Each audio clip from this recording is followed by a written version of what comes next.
ओम नमो ज्याद्या वेद प्रतिपाद्या जय जय स्वसंवेद्या आत्मरूपा देवा तुची गणेशु सकलार्थमती प्रकाशु म्हणे निवृत्तीदासु अवधारी जोजी समचरण सरोजम सांद्रनीलांबुधाभम जघननिहितपानिं मंडनं मंडनानां तरुण तुलसीमाला कंधरं कंजनेत्रं सदय धवलहासं विठ्ठलं चिन्तयामि पांडुरंगा करू प्रथम नमन पांडुरंगा करू प्रथम नमन पांडुरंगा करू प्रथम नमन पांडुरंगा करू प्रथम करू प्रथम नमन पांडुरंगा करू प्रथम नमन पांडुरंगा करू प्रथम नमन पांडुरंगा करू प्रथम दुसरे नमन चरण संताची या दुसरे चरण संताची या त्यांच्या कृपादाने कथेचा वितारू त्यांच्या कृपादाने कथेचा वितारू ओ त्यांच्या कृपादाने कथेचा वितारू त्यांच्या कृपादाने कथेचा वितारू रे दुसरे चरण संताचिया दुसरे चरण संताचिया दुसरे चरण संताचिया दुसरे चरण संताचिया त्यांच्या कृपादाने कथेचा वितारू त्यांच्या कृपादाने कथेचा वितारू त्यांच्या कृपादाने कथेचा विस्तारू कृपादाने कथेचा विस्तारू ओ पांडुरंगा करू प्रथम नमन दुसरे चरण संताजिया पांडुरंगा करू प्रथम नमन दुसरे चरण दुसरे चरण संतातिया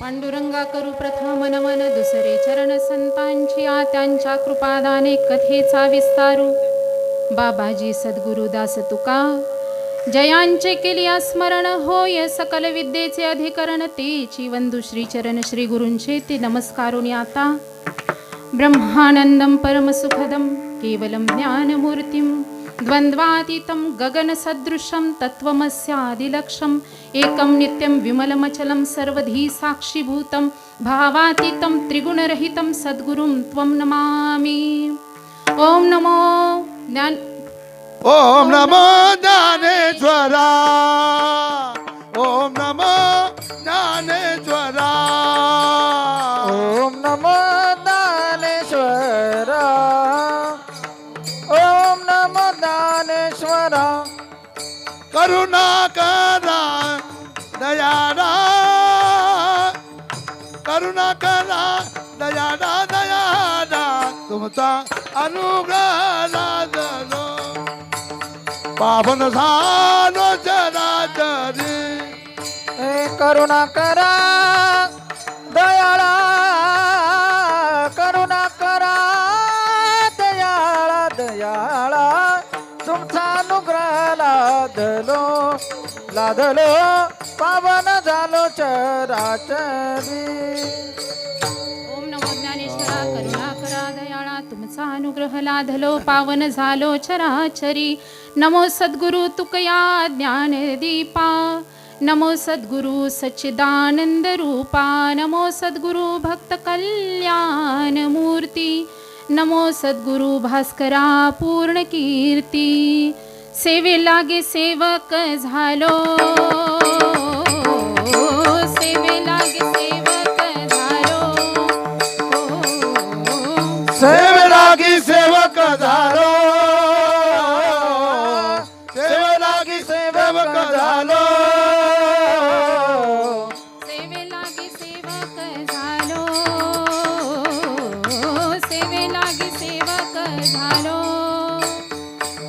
सेवे लागी सेवक झालो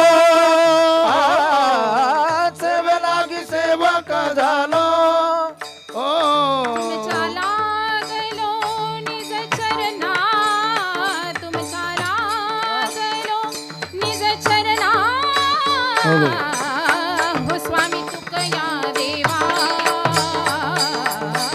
यावरी न करावा अभेरू तुमच्या लागला करना तुमच्या लागला करना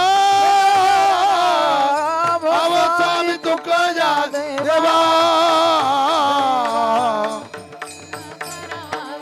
देवा सेवे लागी सेवक झालो तुमच्या लागलो निज चरणा आव स्वामी तुकया देवा यावरी न करावा वेदू ओ सेवे लागी सेवक झालो तुमच्या लागलो निज चरण अव स्वामी तुकया देवा यावर न करावा अवेरो ओ लागे सेवक झालो तुमच्या लागलो निज चरणा हो स्वामी तुकया देवा यावरी न करावा भेरू वचन ऐका कमळापती मजरंकाची विनंती कर जोडी तो कथे काळी आपण सावे जवळी मनोजवं मारुततुल्यवेगं जितेन्द्रियं बुद्धिमतां वरिष्ठं वातात्मजं वानरयुद्धमुख्यं श्रीरामदूतं शरणं प्रपद्ये हे दुःखभञ्जन मारुतनन्दन हे दुःखभञ्जन मारुतनन्दन सुन लो मेरी पुकार पवन सुत विनती बारंबार पवन सुत विनती बारंबार हे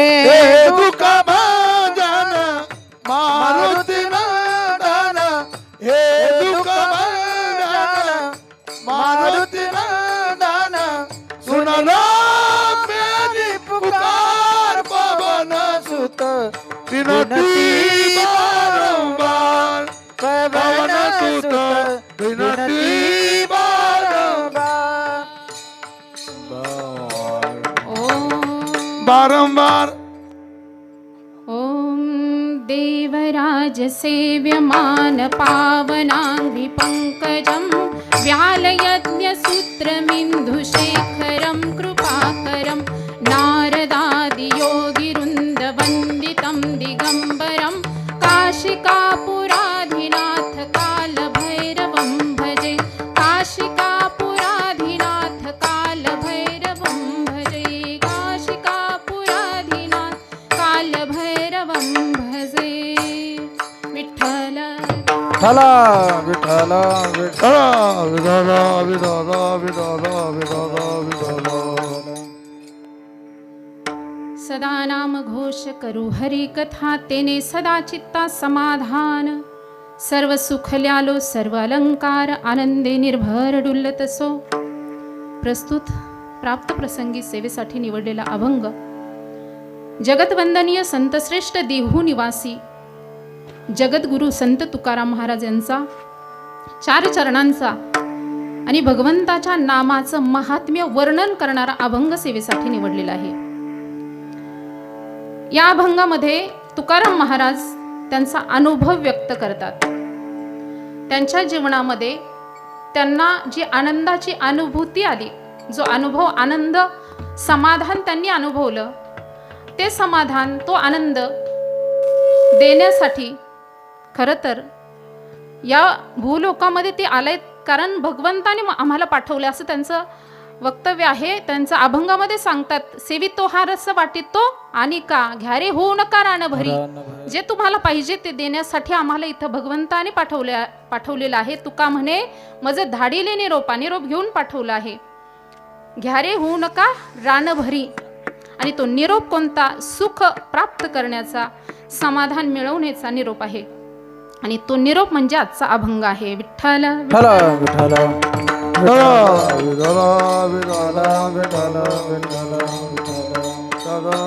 सदा नाम घोष.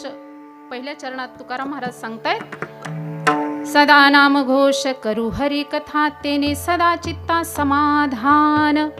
आपल्याला समाधान पाहिजे असेल तर काय केलं पाहिजे? सदा नाम घोष केला पाहिजे. भगवंताचं नाम सदा घोष केला पाहिजे, नामस्मरण केलं पाहिजे, हरी कथा केली पाहिजे. मग काय होईल? तेने सदा चित्ता समाधान. पुढच्या 4ही चरणांमध्ये या नामस्मरणाने आपल्या जीवनामध्ये काय बदल होतो किंवा सुख कसं प्राप्त होतं याचंच वर्णन पुढच्या 4ही चरणामध्ये करतात. पहिल्या चरणामध्ये काय सांगितलंय? सदा नाम घोष करू हरी कथा, त्यांनी काय होईल? सदा चित्ता समाधान. दुसऱ्या चरणात सांगितलंय, सर्व सुख ल्यालो सर्व अलंकार आनंदे निर्भर डुलतसो. नामघोष केल्याने काय होतं? आपल्या चित्ताला समाधान होतं आणि आपण आनंदाने सुखाने डोलायला लागतो. अलंकार, सुखाचे अलंकार धारण करतो. आणि काय होतं मग? पूर्ण जीवनभर जीवन जगत असताना आपण निर्भर होतो. निर्भर होतो म्हणजे कुठली चिंता आपल्यामध्ये राहत नाही. कशामुळं? तर नामघोष केल्यामुळं. त्याच्यानंतरच्या 3ऱ्या कडव्यात सांगतायत, असोयसा कोठे आठवची नाही देहीच विदेही भोगू दशा. आपण नामस्मरण करत राहिल्यानंतर काय होतं? तर आपण देहामध्ये असताना विदेही स्वरूपाची प्राप्ती आपल्याला होते. म्हणजे काय होतं? कुठलाही प्रतिकूल असो किंवा अनुकूल, सुख येऊ दुःख येऊ, आपल्याला काही फरक पडत नाही. चित्त आपलं समाधानीच राहतं. म्हणजेच काय? देहीच विदेही भोगू दशा. 4थ्या चरणात तुकाराम महाराज सांगतायत, तुका म्हणे आम्ही झालो अग्निरूप लागो नेदू पाप पुण्य अंगा. पाप केलं तरी जन्माला यावं लागतं, पुण्य केलं तरी भोगायला यावं लागतं. पाप आणि पुण्य केलं म्हणजे काय होतं? पुनरपि जननम पुनरपि मरणम पुनरपि जननी जठरेशनम इह संसारे बहुदुस्तारे कृपया पारे पाही मुरारे.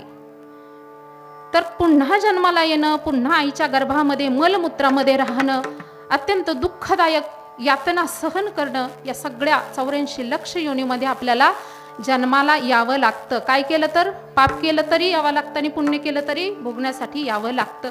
परंतु तुकाराम महाराज शेवटच्या चरणात आपल्याला काय सांगतायत? तुका म्हणे आम्ही झालो अग्निरूप.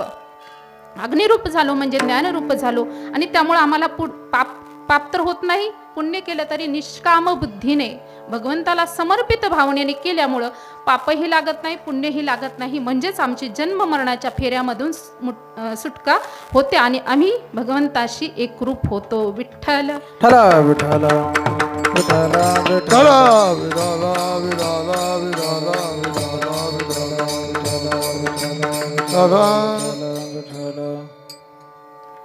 या अभंगावर चिंतन मांडण्याआधी अल्पसा हा परिहार द्यायचा तो असा की सालाबाद प्रमाणे 37वे वर्ष आहे.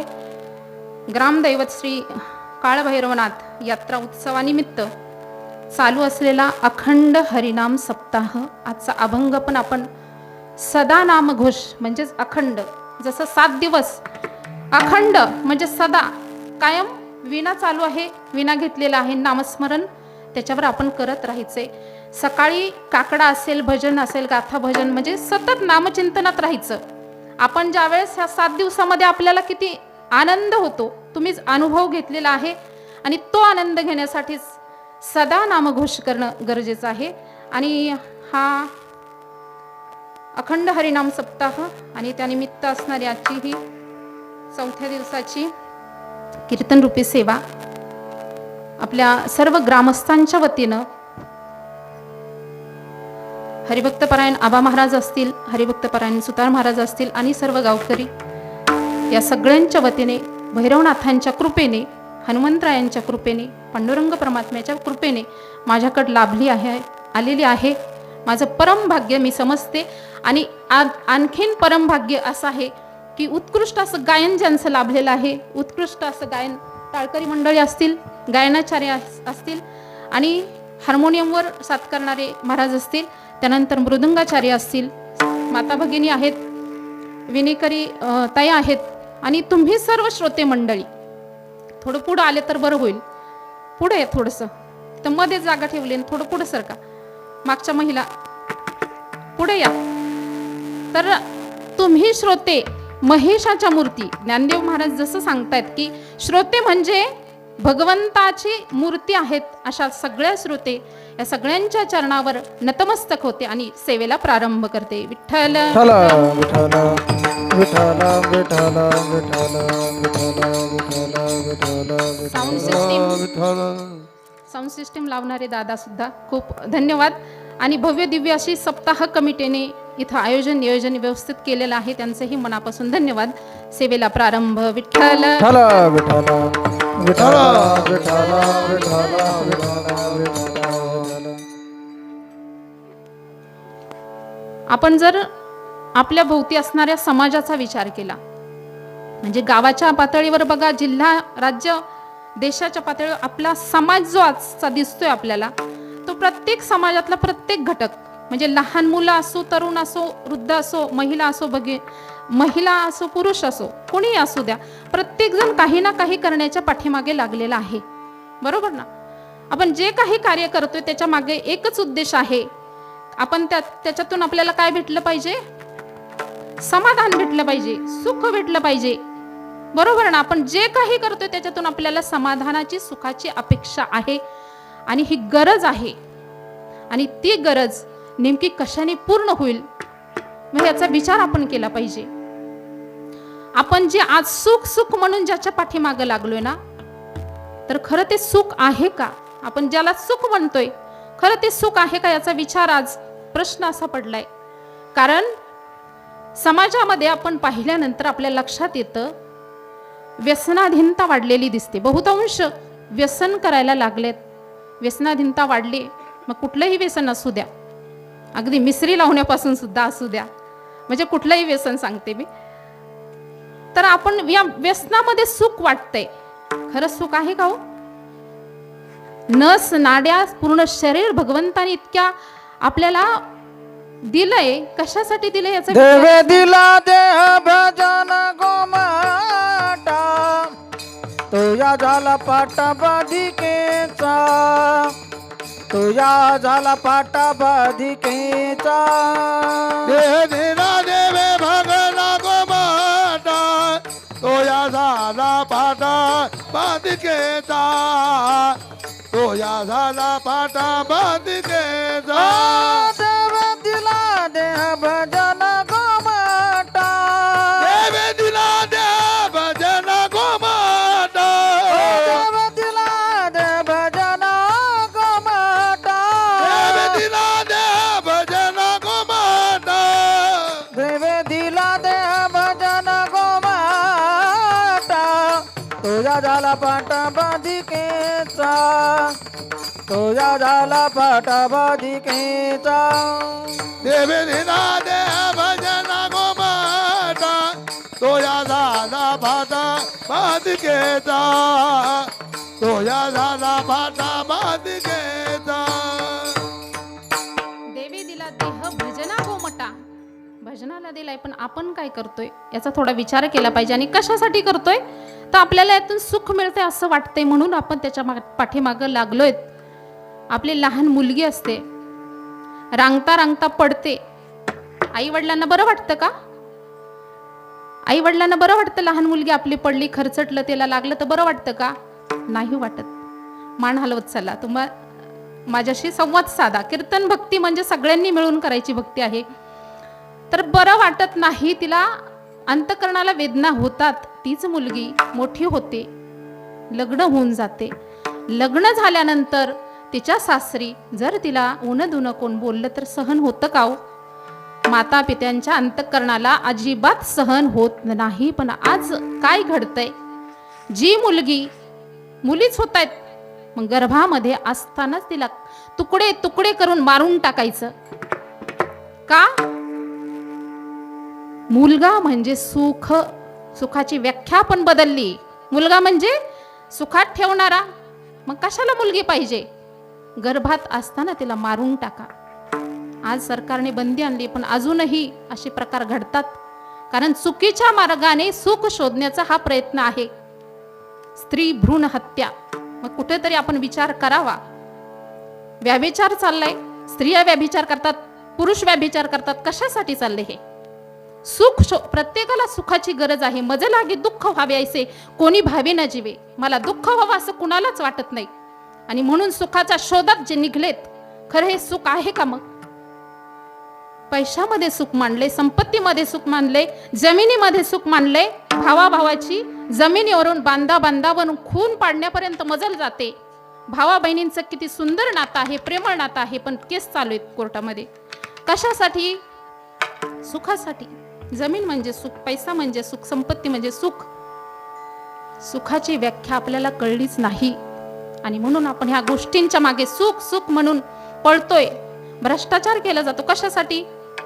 सुख पाहिजे. पैसा म्हणजे सर्वस्व. संतांनी सांगितले, जोडून या धन उत्तम व्यवहारे, उदास विचारे वीच करी. परंतु त्याच्यात सुख नाही. ती आपली गरज आहे, परंतु त्याच्यात सुख नाही. तरी आपण ते दुसऱ्याचं ओरबाडून घ्यायची तयारी असते. कशामुळं? तर सुखाचा मार्ग आपला चुकलेला आहे. आणि हे सगळं करत असताना आपल्याला प्रत्येक क्षणी जाणवतं की ह्याच्यातून सुख मिळत नाही. आता ज्यांचं वय झालं असेल त्यांनी खरं विचार करावा, अनुभव घ्यावा आपल्या जीवनामध्ये. ह्या गोष्टींमध्ये खरं सुख आहे? पैशामध्ये, संपत्तीमध्ये? ह्याच्यात सुख कुठल्याही प्रकारचं सुख नाही, फक्त आशा आहे. आणि म्हणून जसं हरिण त्या मृगजळामध्ये पळतं पळतं पाणी तर मिळत नाही, फक्त भास असतो, सुखाची आशा असते. पाणी मिळेल म्हणून पळतो, शेवटी ऊर फोडून मरून जातं. सर्व सुखाची आशा जन्म गेला, क्षण एक मुक्ती यज्ञ नाही केला. हिंडता दिशाशी न पावला, माया वेष्टीला जीव माझा. सर्व सुखाची आशा जन्म गेला, क्षण एक मुक्ती यज्ञ नाही केला. माया गावला, माया वेशीला जीव माझा. सर्व सुखाची आशा जन्म गेला, सर्व सुखाची आशा जन्म गेला. क्षण एक मुक्ती यज्ञ नाही केला. यज्ञ नाही केला. सर्व सुखाची आशा जन्म गेला, क्षण एक मुक्ती यज्ञ नाही केला. हिंडता दिशाशी न पावला, माया वेष्टीला जीव माझा. सर्व सुखाची आशा जन्म गेला, एक मुक्ती यज्ञ नाही केला. केला पावला, पावला, माया भेटीला जीव माझा. सर्व सुखाची आशा जन्म गेला, क्षण एक क्षण सुद्धा वाटलं नाही की याच्यात आपल्याला सुख मिळत नाही, समाधान नाही. मग मुक्ती कुठं आहे, सुख कुठं आहे? याच्यातून मुक्तता होण्याचा एकदा तरी आपण प्रयत्न केलाय का? एका माणसाकडे एक अक्षय पात्र असतं आणि तो अक्षय पात्र त्याला जे पाहिजे ना त्याच्यातून दुप्पट मिळायचं. त्या शेजारच्याने पाहिलं की याच्याकडे अक्षय पात्र आहे आणि त्याच्यात जे टाकेल त्याला दुप्पट मिळते. मग शेजारच्याने विचारलं, तू हे अक्षय पात्र कुठून आणलंस? मला पण पाहिजे. तो म्हणला, ठीक आहे. तो डोंगरावर पहाडावर एक बाबा राहतात, साधू संत राहतात. त्यांनी मला, मी तिथं सेवा केली, आशीर्वाद म्हणून मला हे अक्षय पात्र दिलेलं आहे आणि मी जे मागेल ते मला दुप्पट मिळते, तुलाही मिळेल, तू त्यांच्याकडे जा. ठीक आहे म्हटलं. तोही गेला, सेवा करायला लागला.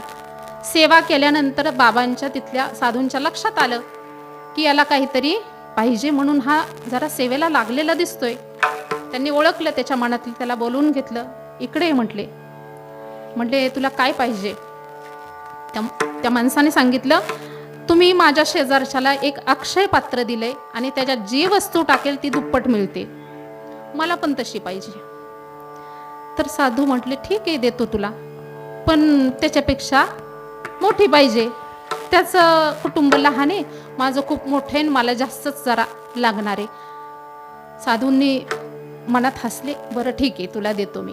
अक्षयपात्र दिलं आणि सांगितलं, या अक्षयपात्रामध्ये तू जी वस्तू मागशील त्याच्यापेक्षा दुप्पट तुला मिळेल. असं म्हटल्यावर त्याला खूप आनंद झाला. अक्षयपात्र घेतलं, घरी आला, बायकोला दाखवलं.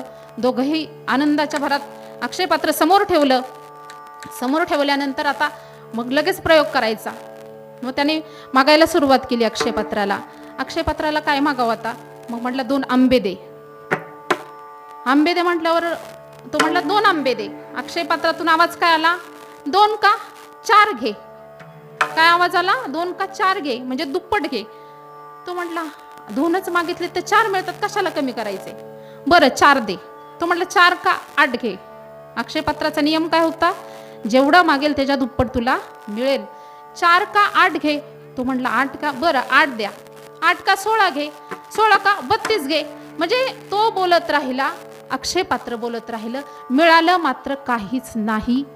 तसं संसारामध्ये जी काही वस्तू आपण सुख म्हणून त्याच्या पाठीमागं लागलोय ना, त्याच्यातून कधीही वस्तूमधून आपल्याला सुख समाधान मिळत नाही. विठ्ठल विठ्ठल विठ्ठल विठ्ठल विठ्ठल विठ्ठल विठ्ठल विठ्ठल. मुळात सुख देण्यासाठी, समाधान देण्यासाठी ह्या वस्तू बनलेल्या नाहीत.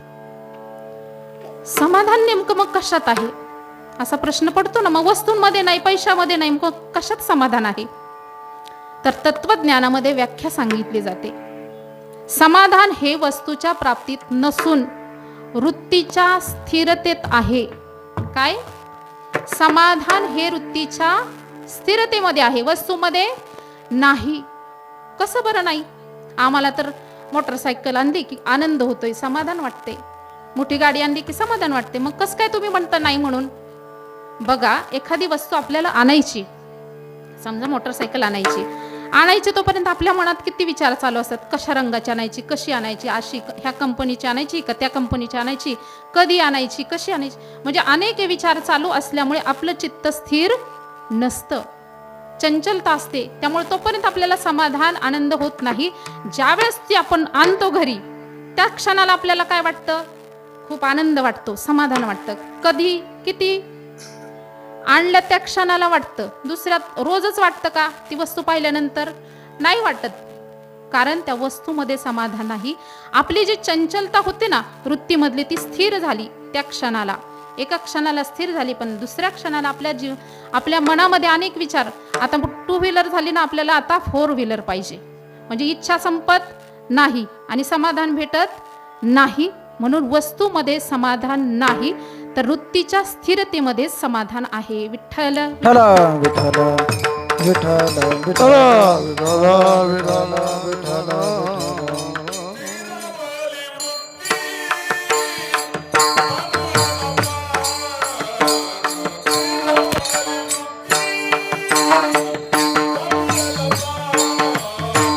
श्रीराम निवृत्ती पांगुरला पाना. श्रीराम निवृत्ती पांगुरला पाना.